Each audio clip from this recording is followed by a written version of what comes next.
Hello everyone, आज हम लोग पढ़ेंगे ग्लाइकोलाइसिस जो रेस्पिरेशन का सेकंड लेक्चर होगा। फर्स्ट लेक्चर में हमने रेस्पिरेशन क्या होता है इसका इंट्रोडक्टरी पार्ट देखा था। अगर आप लोग वो वीडियो नहीं देखे हैं तो चैनल में प्लेलिस्ट बना हुआ है प्लांट फिजियोलॉजी के नाम से, आप लोग जाकर देख सकते हैं, या फिर मैं इस वीडियो के डिस्क्रिप्शन में वीडियो डाल दूंगा, आप लोग देख सकते हैं। पढ़ते हैं ग्लाइकोलाइसिस। यह किसी भी सेल का फर्स्ट मेटाबॉलिक पाथवे है। ये जो ग्लाइकोलाइसिस होता है ये किसी भी सेल का फर्स्ट मेटाबॉलिक पाथवे होता है। यानी प्लांट जब फूड बना लेते हैं या कोई एनिमल है जो फूड ले लेता है, खा लेता है, उसके बाद में जब फूड मटेरियल का ब्रेकडाउन होना होता है, उसका मेटाबॉलिज्म होना होता है, तो किसी भी सेल में सबसे पहले ग्लाइकोलाइसिस होता है। इसलिए ग्लाइकोलाइसिस को किसी भी सेल का फर्स्ट मेटाबॉलिक पाथवे कहा जाता है।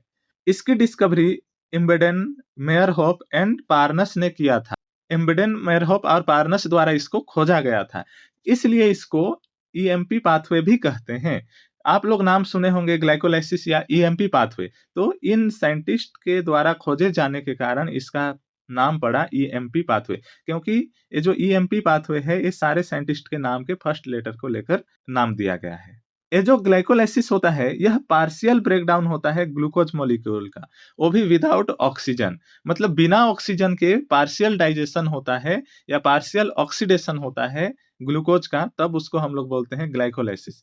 ये जो ग्लाइकोलाइसिस का प्रोसेस है इसमें ग्लाइकोलाइसिस का एक मॉलिक्यूल लिया जाता है जो 6 कार्बन कंपाउंड वाला होता है, उसको तोड़ दिया जाता है पायरुविक एसिड में या पायरुवेट में, और ये जो पायरुविक एसिड होता है ये 2 मॉलिक्यूल बना दिया जाता है 3-3 कार्बन कंपाउंड वाले।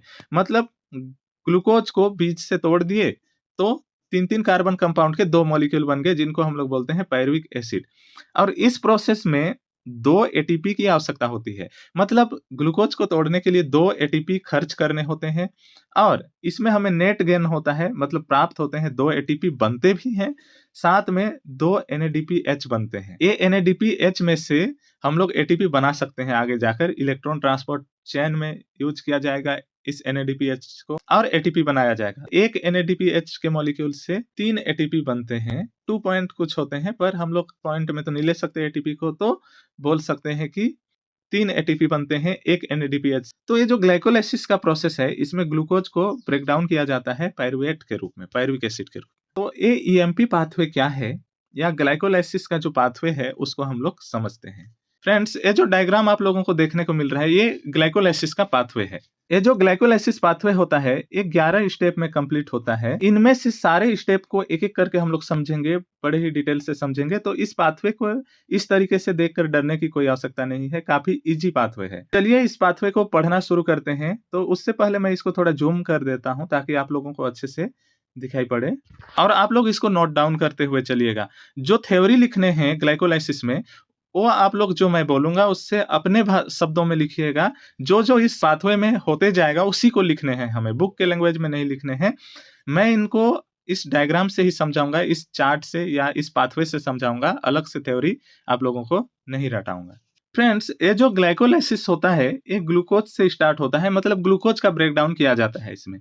तो सबसे पहले ग्लूकोज के मॉलिक्यूल को, जो हेक्सोज भी कहते हैं ग्लूकोज को, ग्लूकोज का एक मॉलिक्यूल लिया जाता है और इस ग्लूकोज के मॉलिक्यूल में सबसे पहले फॉस्फेट जोड़ दिया जाता है, यानी ग्लूकोज को एक्टिवेट किया जाता है। तो ग्लूकोज में फॉस्फेट जोड़ने का काम जो करता है वो हेक्सोकाइनेज एंजाइम करता है।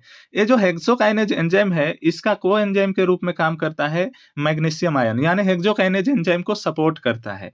और ये हेक्सोकाइनेज एंजाइम एक एटीपी का यूज करता है। इस एटीपी का यूज करके एटीपी में से एक फॉस्फेट को दे देता है ग्लूकोज के लिए, और ग्लूकोज में जोड़ देगा एक फॉस्फेट। तो एटीपी के पास जहां 3 फॉस्फेट थे अब उसके पास 2 ही फॉस्फेट बचेंगे, तो एटीपी एडीपी बन जाता है। एडिनोसिन ट्राइफॉस्फेट से एडिनोसिन डाइफॉस्फेट बन जाता है, और फॉस्फेट जो होता है वो ग्लूकोज के साथ जुड़ जाता है, और ग्लूकोज में भी 6वें कार्बन पर जुड़ता है। ग्लूकोज में 6 कार्बन होते हैं, तो ग्लूकोज के 6ठे कार्बन पर जुड़ता है, 6ठे पोजीशन के कार्बन पर। इसलिए इसको हम लोग बोलते हैं, जो नया कंपाउंड बनता है उसको ग्लूकोज 6 फॉस्फेट। तो फर्स्ट स्टेप में क्या हुआ, ग्लूकोज से ग्लूकोज 6 फॉस्फेट बना, क्योंकि ग्लूकोज में 6वें पोजीशन पे एक फॉस्फेट जोड़ दिया गया, इसलिए ग्लूकोज 6 फॉस्फेट बना, और इसको बनाने का काम किया हेक्सोकाइनेज एंजाइम।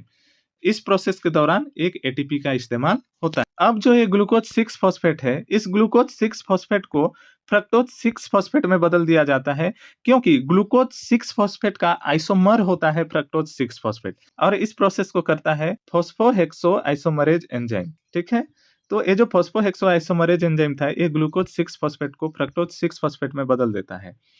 अब फ्रक्टोज 6 फॉस्फेट के भी एक ही मॉलिक्यूल बनेंगे, क्योंकि ग्लूकोज एक था, ग्लूकोज 6 फॉस्फेट भी एक था, तो फ्रक्टोज 6 फॉस्फेट भी एक ही होगा। अब ये जो फ्रक्टोज 6 फॉस्फेट है, इसमें फिर से एक फॉस्फेट और जोड़ा जाता है। फ्रक्टोज 6 फॉस्फेट था, उसमें और एक फॉस्फेट जोड़ेंगे, तो फ्रक्टोज जोड़ने का काम कौन करता है? Kinase enzyme. तो यहाँ पे जो एंजाइम काम करेगा, उस एंजाइम का नाम है फॉस्फोहेक्सोकाइनेज एंजाइम। ये जो फॉस्फोहेक्सोकाइनेज एंजाइम है, ये एटीपी से एक फॉस्फेट लेकर जोड़ देता है फ्रक्टोज 6 फॉस्फेट के साथ। तो जो कंपाउंड बनता है, उस कंपाउंड का नाम है फ्रक्टोज 1,6 डाइफॉस्फेट। फ्रक्टोज 1,6 डाइफॉस्फेट क्यों? क्योंकि 6 पोजीशन पे तो पहले से ही फॉस्फेट जुड़ा हुआ था। अब की बार जो फॉस्फेट जुड़ा है, वह फ्रक्टोज के पहले कार्बन पर जुड़ा है, यानी पहले पोजीशन पे जो कार्बन है, उस कार्बन पर फॉस्फेट ग्रुप जुड़ा है, इसलिए इसको फ्रक्टोज 1,6 डाइफॉस्फेट कहेंगे। इस दौरान भी एटीपी का इस्तेमाल हुआ और एडीपी बनता है। ये हो गए 3 स्टेप। अब ये जो फ्रक्टोज 1,6 डाइफॉस्फेट है, इसको तोड़ा जाता है। अब तक हमने यहाँ पे फॉस्फेट ग्रुप ऐड किए, अब इनको तोड़ेंगे। जब फ्रक्टोज 1,6 डाइफॉस्फेट को तोड़ा जाएगा, तो ये जो तोड़ने का प्रोसेस होता है, ये एल्डोलेज एंजाइम के प्रेजेंस में होता है। एल्डोलेज एंजाइम इनको तोड़ने का काम करता है। एल्डोलेज एंजाइम फ्रक्टोज 1,6 डाइफॉस्फेट को 2 मॉलिक्यूल में तोड़ता है। एक तो 3-फॉस्फोग्लिसरैल्डिहाइड में तोड़ेगा, और दूसरा डाइहाइड्रोक्सी एसीटोन फॉस्फेट में तोड़ेगा। 3-फॉस्फोग्लिसरैल्डिहाइड जो होता है, ये 3 कार्बन वाला होता है। कितने कार्बन? 3 कार्बन। और डाइहाइड्रोक्सी एसीटोन फॉस्फेट भी 3 कार्बन वाला होता है। मतलब फ्रक्टोज 1,6 डाइफॉस्फेट जो 6 कार्बन वाला था, इसको बराबर 2 भाग में तोड़ दिया जाएगा। एक तो डाइहाइड्रोक्सी एसीटोन फॉस्फेट, और दूसरा 3-फॉस्फोग्लिसरैल्डिहाइड। डाइहाइड्रोक्सी एसीटोन फॉस्फेट के भी एक मॉलिक्यूल बनेंगे, और 3-फॉस्फोग्लिसरैल्डिहाइड के भी एक मॉलिक्यूल बनेंगे। यहाँ तक ग्लूकोज के एक मॉलिक्यूल थे, ग्लूकोज 6 फॉस्फेट के भी एक मॉलिक्यूल, फ्रक्टोज 6 फॉस्फेट के भी एक मॉलिक्यूल, फ्रक्टोज 1,6 फॉस्फेट के भी एक मॉलिक्यूल थे। अब इसके बाद से सारे कंपाउंड जितने भी बनेंगे, सबके 2-2 मॉलिक्यूल बनेंगे, क्योंकि ये जो 3-फॉस्फोग्लिसरैल्डिहाइड है और डाइहाइड्रोक्सी एसीटोन फॉस्फेट है, ये दोनों आपस में इंटर कन्वर्टेबल होते हैं। मतलब ये जो 3-फॉस्फोग्लिसरैल्डिहाइड है, ये डाइहाइड्रोक्सी एसीटोन फॉस्फेट में बदल सकता है, और ये जो डाइहाइड्रोक्सी एसीटोन फॉस्फेट है, ये 3-फॉस्फोग्लिसरैल्डिहाइड में बदल सकता है। अगर हमें ग्लूकोज को तोड़ करके पाइरुवेट बनाना है, यानी ग्लाइकोलाइसिस को कंप्लीट करना है, तो 3-फॉस्फोग्लिसरैल्डिहाइड को आगे ब्रेक डाउन करना है। 3-फॉस्फोग्लिसरैल्डिहाइड को अगर हमें ब्रेक डाउन करना है, तो इस डाइहाइड्रोक्सी एसीटोन फॉस्फेट को 3-फॉस्फोग्लिसरैल्डिहाइड में बदलना होगा। मतलब 3-फॉस्फोग्लिसरैल्डिहाइड का एक मॉलिक्यूल है, जिसको हम लोग ब्रेक डाउन कर देंगे। फिर डाइहाइड्रोक्सी एसीटोन फॉस्फेट को 3-फॉस्फोग्लिसरैल्डिहाइड में बदलेंगे, फिर इसको ब्रेक डाउन करेंगे, यानी 2 मॉलिक्यूल बन जाएंगे 3-फॉस्फोग्लिसरैल्डिहाइड के भी, और इसके आगे जितने भी कंपाउंड बनेंगे, सबके 2-2 मॉलिक्यूल बनते चले जाएंगे।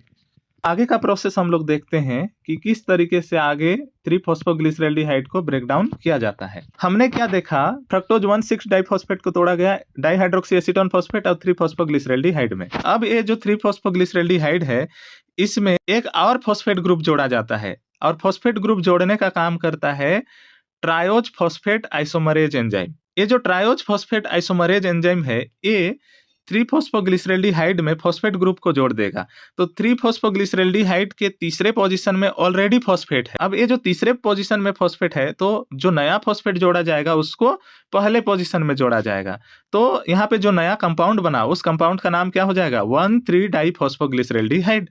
फॉस्फोग्लिसरैल्डिहाइड था, तो डाइफॉस्फोग्लिसरैल्डिहाइड हो जाएगा, क्योंकि 2 फॉस्फेट हैं और पहले और तीसरे पोजीशन पे हैं, इसलिए 1,3 डाइफॉस्फोग्लिसरैल्डिहाइड बनेगा। और यहाँ पे देखिए, जो फॉस्फेट जुड़ा है, वो एटीपी से फॉस्फेट नहीं लिया गया है, यहाँ पे H3PO4 के रूप में फॉस्फेट लिया गया है। मतलब फॉस्फेट के साथ साथ हाइड्रोजन के मॉलिक्यूल भी जुड़े हैं यहाँ पे।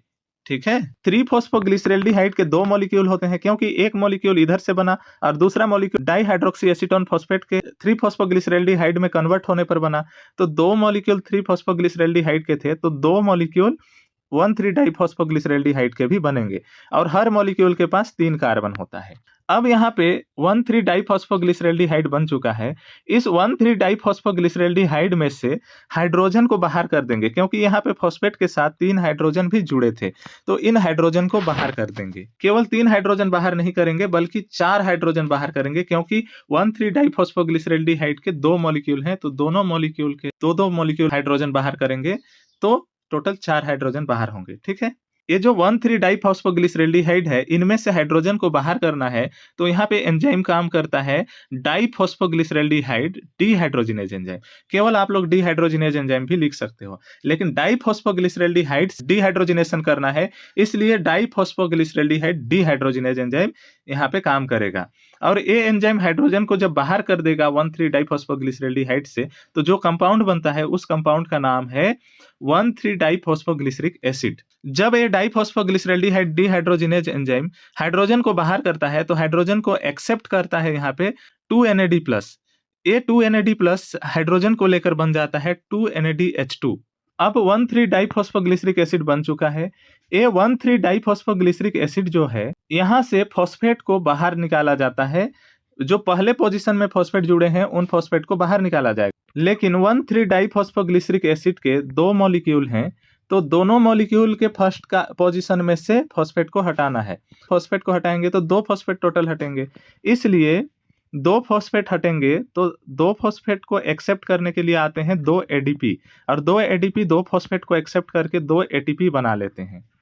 और इस प्रोसेस को कराने वाला जो एंजाइम होता है, वह होता है फॉस्फोट्रांसफरेज एंजाइम। और जब 1,3-डाइफॉस्फोग्लिसरिक एसिड में से 2 फॉस्फेट को बाहर कर दिया जाता है, तो जो मॉलिक्यूल बनता है वह मॉलिक्यूल होता है 3-फॉस्फोग्लिसरिक एसिड, क्योंकि पहले पोजीशन में से फॉस्फेट हट गया है, तो केवल 3-फॉस्फोग्लिसरिक एसिड बचेगा। ये भी 2 ही मॉलिक्यूल होते हैं। अब 3-फॉस्फोग्लिसरिक एसिड बन चुका है, तो 3-फॉस्फोग्लिसरिक एसिड में से जो तीसरे पोजीशन पे फॉस्फेट ग्रुप है, उसको दूसरे पोजीशन पे ट्रांसफर कर दिया जाता है। तो यहाँ पे जो एंजाइम काम करेगा, वो एंजाइम है फॉस्फोग्लिसरोम्यूटेज। यानी फॉस्फोग्लिसरोम्यूटेज एंजाइम 3-फॉस्फोग्लिसरिक एसिड के तीसरे पोजीशन पे प्रेजेंट फॉस्फेट को दूसरे पोजीशन पर भेज देता है, तो कंपाउंड बन जाता है 2-फॉस्फोग्लिसरिक एसिड। अब 2-फॉस्फोग्लिसरिक एसिड बनने के बाद 10वां स्टेप हम लोग क्या करते हैं, इन 2-फॉस्फोग्लिसरिक एसिड में से वाटर को बाहर कर देते हैं। इसके 2 मॉलिक्यूल हैं, दोनों मॉलिक्यूल मिलाकर एक मॉलिक्यूल वाटर को हम लोग यहाँ से बाहर कर देंगे। 2-फॉस्फोग्लिसरिक एसिड में से जब वाटर मॉलिक्यूल को बाहर कर दिया जाता है, तो 2-फॉस्फोइनोल पायरुविक एसिड बनता है। ग्लिसरिक एसिड से पायरुविक एसिड बनता है फॉस्फोइनोल पायरुविक एसिड, क्योंकि फॉस्फेट ग्रुप भी जुड़ा हुआ है। और इस प्रोसेस को कराने वाला जो एंजाइम है, उस एंजाइम का नाम है इनोलेज एंजाइम, और इसको एक को एंजाइम की आवश्यकता होती है, जो मैग्नीशियम आयन को एंजाइम का रोल प्ले करता है।